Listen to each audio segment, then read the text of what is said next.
freelance. Ballet companies are quite tough places to work, and decided I'm actually a lot happier as a freelancer. I like the freedom, I like being able to choose who I work with. Working with a ballet company is very special in its own way. And when you say freelance, what, do you come in for just like one show? Or? Yeah, so with a company, they will have their repertoire that they'll plan way ahead in advance. You've got your corps de ballet, your soloists, and your principals. Quite often there are more ranks in between that, but that's basically the three main sections. And you, as a dancer, you have no choice in what you do. You're told this is your role, these are the shows you're doing.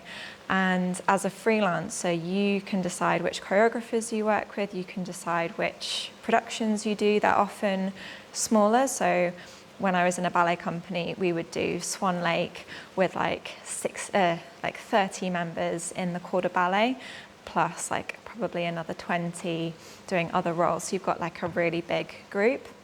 Whereas with freelancing, they tend to be smaller groups of dancers, but they're also, I don't know, for me, just because I have done quite a lot of the big classical performances, they're kind of more exciting because they're new and it's about being a little more creative and trying new things. You also get more of a chance to do bigger solo roles and sort of challenge yourself. And I think essentially for me, the big deciding factor was if you're unhappy, you can just leave. You don't have to stay. And that's not the case so much in a company. And you've broken many toes on the way. I have so many injuries. I think my head injuries are the big ones. I have had so many concussions. But yeah, lots of broken toes, slipped a disc.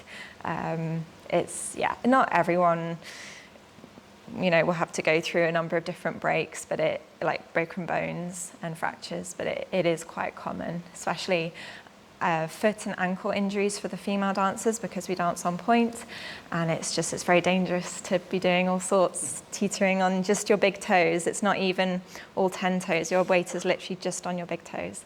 And so when I was in Ballet Zurich, I was doing Giselle. That was probably the last big ballet I did. I dislocated my fourth toe about half an hour before the end. And I knew that I would just be in so much trouble if I ran off stage to pop it back in. We had this big ballerina who'd been flown in specially to dance the main role. She was at the front, she was having her really big moments, and I was behind her with a dislocated toe.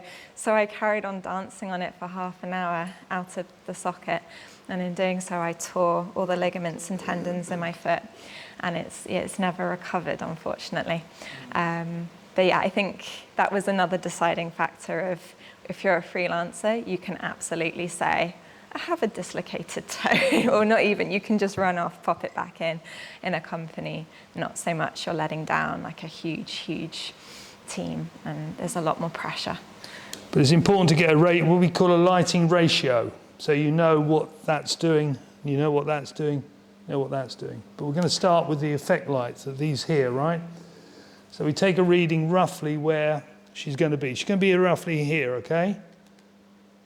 So the idea of that is so you've got a rim lighting around them, so you've got editing. Yeah, F8. So those are your effect lights. Do you understand? They're the ones that are lighting this part of her body, not really lighting up here, okay? Then we go to this light, these here, these are what's commonly known as your effect fill-in lights. So these are the ones that are lighting her from the side. So we put both these on.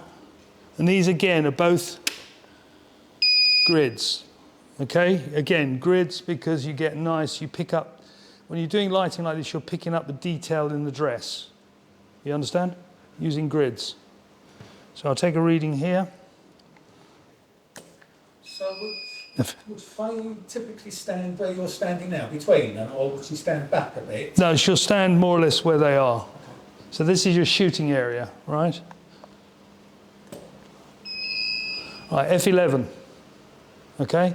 These are both F11, they're F8, because you've got fair skin. Remember that when you take a light reading, this is only reading the light falling on the subject. So the fill-in lights, you always read in the direction of what we're doing, okay? F11, F11, okay? And this is the front fill-in, right? The reason why you have this is because otherwise you wouldn't get any front light on her.